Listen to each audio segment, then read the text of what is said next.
fully expect shenanigans from the puppy, not from you, sir. Hey, come here. All right, did you dig in the mud? Did you dig in the mud? I am gonna have to hose you off.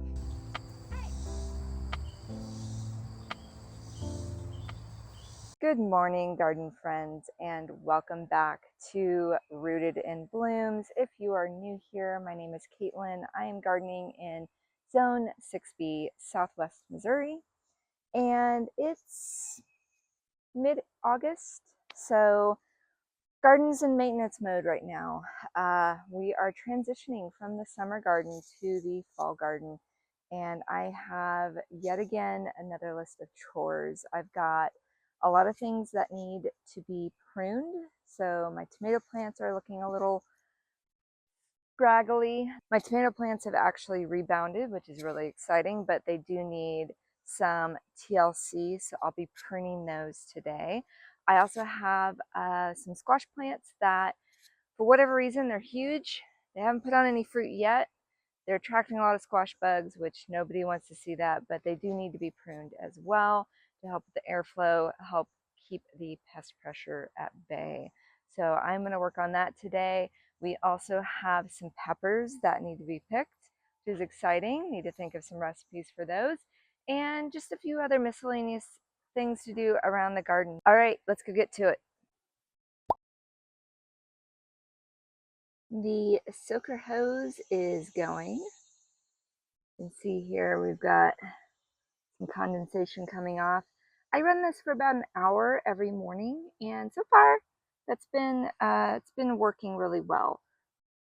Our garden hose we have hooked up to our soaker hoses is gonna need to be replaced after this season. What do you think about that, Banjo? Yeah, it's kind of watering nothing right now. He seems to like it though. So quick update on the tomatoes here. If you watched any of my previous videos, you know that this year has been a really bad year for tomatoes. We had a ton of rain early summer, it was cooler weather, and the tomatoes just never had a chance to really put on any blossoms. When they did put on blossoms, the fruit got stolen by squirrels, and it was kind of a flop. Well, the good news is these do appear to be rallying. So as you can see, lots and lots of green growth here. They are extending well beyond this cattle panel trellis. And you can see we've got some actual tomatoes. It's super exciting, as long as I can keep the squirrels off of them. We've got several of these plants are putting on all sorts of tomatoes here. These are Romas right here. And then we've got more of a cherry variety down further, which I was able to pick 3 whole cherry tomatoes this week and eat them. But because the tomatoes are rallying, I do want to give them a fighting chance here in the last bit of summer. And so I'm going to go ahead and prune off some of these dead and dying leaves just to try to make the health of the plants overall better. So just have some pruning, light pruning to do on these. And then I do have some potted Romas that need quite an extensive prune. So we'll get to that this morning. So one thing to think about when you are pruning your tomatoes, and I've mentioned this in past video before, but you do want to go ahead and sanitize between each plant. So tomatoes are very prone to different diseases, fungal diseases, blight, and those can be contagious between plants. So it's really important that we go ahead and wipe off our blades with some kind of disinfectant between each plant so we're not spreading disease. Now, some gardeners will use just a spray bottle of disinfectant. I find that these wipes work really well, so I'll just grab a nice wet wipe and antibacterial, and then I'll just wipe it down between each plant, and then we can make sure that we're not spreading any type of disease. All right, and really at this point, we're just looking for any of the leaves that are kind of yellowing and spotting. Obviously, any of these dried up ones can go. Anything that we prune will help with the airflow around the plant, which also helps keep things like blight and disease kind of at bay, especially this time of year. Late summer can be really challenging for tomatoes because if you think about it, they've been growing all season long. Of course, these guys haven't really been doing much of anything all season long until now. But they're just they're very spent usually, especially the lower leaves. So that's why we're going to go ahead and give these guys a really nice, good prune today. Very pleasantly surprised to see these guys bounce back. I'm very excited for maybe a late summer harvest of tomatoes because up until now, it's been very sad. One thing I didn't do that I normally do is I normally prune off the suckers of tomatoes. So if you're new to gardening, a sucker is kind of an offshoot of growth from the main vine of the tomato, and that's why we see this particular tomato plant has multiple vines because I just kind of let it go. Because I had such a lousy first half of summer with the tomatoes, I wanted to encourage as much growth as possible. So I've gone ahead and just let the tomato plants do their thing, just to let them kind of go at it. And so the top is very messy, and I'm hoping that's not going to come back and bite me. But I think at this point, summer is wrapping up and transitioning over the next maybe month or two. So whatever I can get from these plants at this point, I'll take, and I think I'll be okay.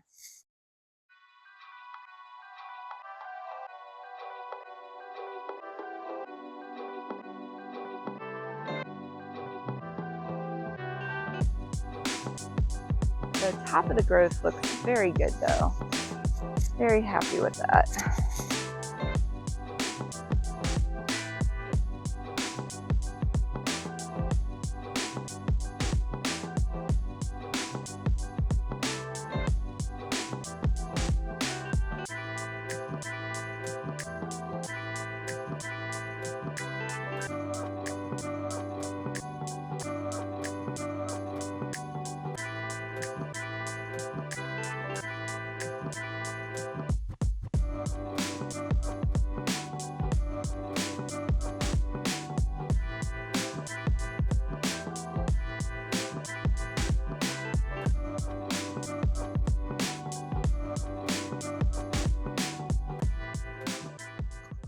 Oh no.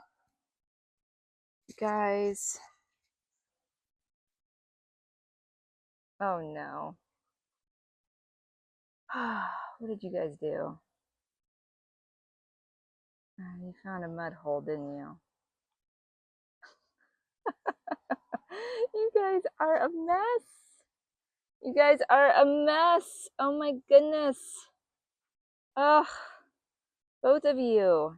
Banjo, you're supposed to be the older one that sets good examples for Juniper. Yeah. And now the dogs have massive zoomies.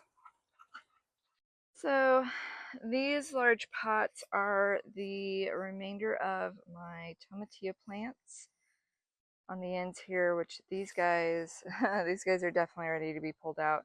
But I do have some Suprema Romas here. These have actually started to rebound. We see some blossoms forming. We even see some fruit here as well. So that's good. Good news for those, but you can see we also have a lot of dried up, dying leaves. So I'm going to go ahead and clean these up. This is also another Supremo. I just need to support it. So I'm going to trellis these, clean them up, get them ready to go.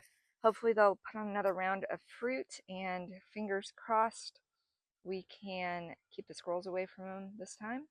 And then with the larger pots here with the tomatillos, I am going to pull these out and just get these pots kind of ready for fall garden planting. Not sure what I'm going to plant in them yet, but I am going to go ahead and at least get them cleaned up and ready to go.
All right, there it is. Got everything cleaned up. This looks so much better.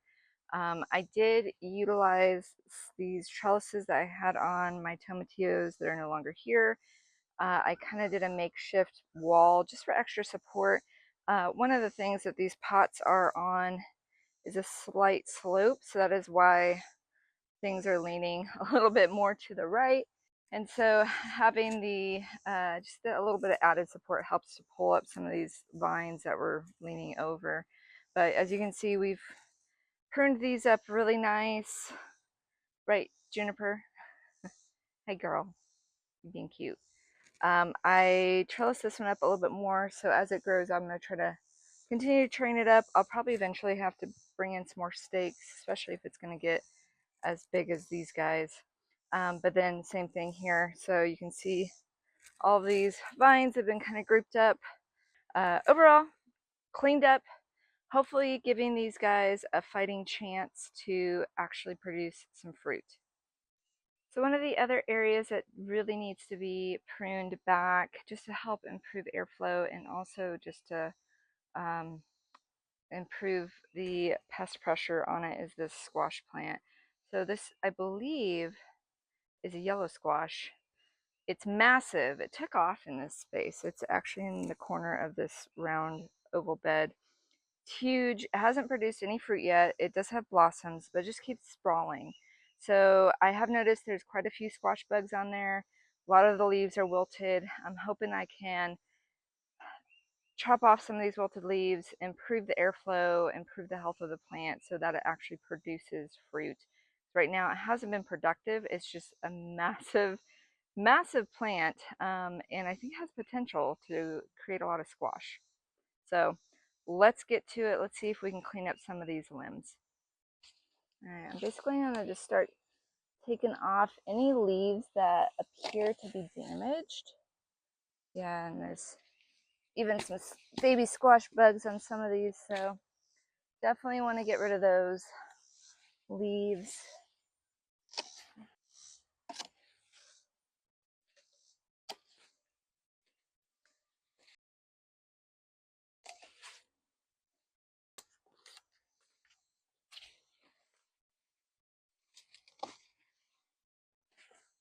Squash is very susceptible to powdery mildew when there's not a good airflow for it. So I'm just trying to improve that.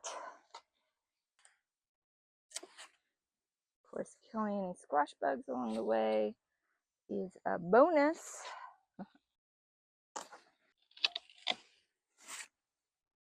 Probably should have came out here a week ago, do what I'm doing right now. So I've thinned probably half of the leaves out, hoping that it is helpful. Look at her, she's still covered in mud. There is a lot of squash bugs in there. I tried to kill as many as I could. Got rid of some of the eggs as well. Look here at the stem, you can tell that probably at some point some vine borer hit it. So I don't know. It's one of those things, this plant might be too sickly to continue, which is really unfortunate. It's such a big plant. It's got four major vines with blossoms. So they're definitely producing blossoms, but so far it's all been male blossoms. I don't know if it's just not producing females because it's been kind of pressured by pests or what's going on, but I do hope that I can actually get some fruit from this because that would be great. Otherwise, it's just a really big ornamental leafy green plant. At the very least, it's been cleaned up. Like I said, we cleaned up our tomatoes, so I'm very happy with the progress made today.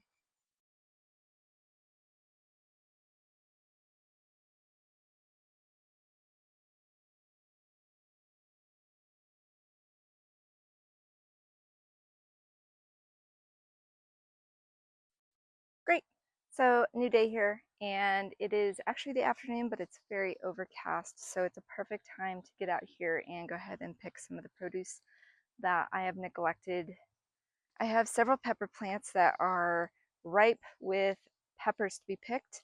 One thing to keep in mind with a pepper plant, and really any fruiting plant that we grow in our gardens, is the more we pick, generally the more the plant will produce. If you think about plants, their sole objective in life is to reproduce, and the way they do that is creating fruit. Oftentimes that fruit has seeds in it, otherwise what's the point? And so with peppers, really pretty butterfly. Okay, with peppers, if you pick them more, they're more likely to put on more blossoms, which will turn out to be more peppers. I've neglected to come out here in over a week and really pick my plants, but it's going to make for a really full basket. Have this little basket here, hope to fill it up, and then I will need to figure out what to do with all of my fruit once we get it into the kitchen. As you can see here, we've got my sweet peppers planted. These are a bunch of the banana peppers. We've got some variegated, oh, forgot guys, butterflies have been out. There you go, little guy. We've got some of these variegated peppers. So this is I think the chocolate candy cane. Not really sure why they call it chocolate candy cane. They do not taste like chocolate. I've got some just regular bell peppers here as well. And then down further we do have, let's see, a ton of shishitos, which these guys have been hanging out way too long. They're starting to bread up, which is fine. They'll still be plenty delicious. The thing with peppers is when they usually get red, they will get sweeter. Ooh, look at that, guys. I've got some poblanos, a few Anaheims. These guys are looking pretty droopy right now this afternoon. They get pretty wilted. I will come through this evening and water these really well, and then they'll bounce back. But I am going to go ahead and hopefully pick all of these peppers this afternoon and just see how much our basket can fill up.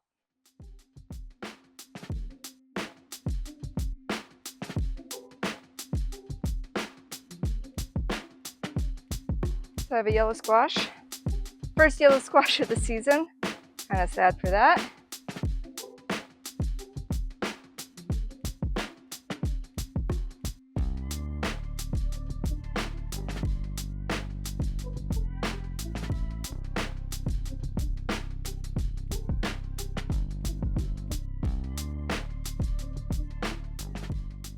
All right, not a bad haul. You can see some of these have, oh, it's probably bad. It's a little rotten.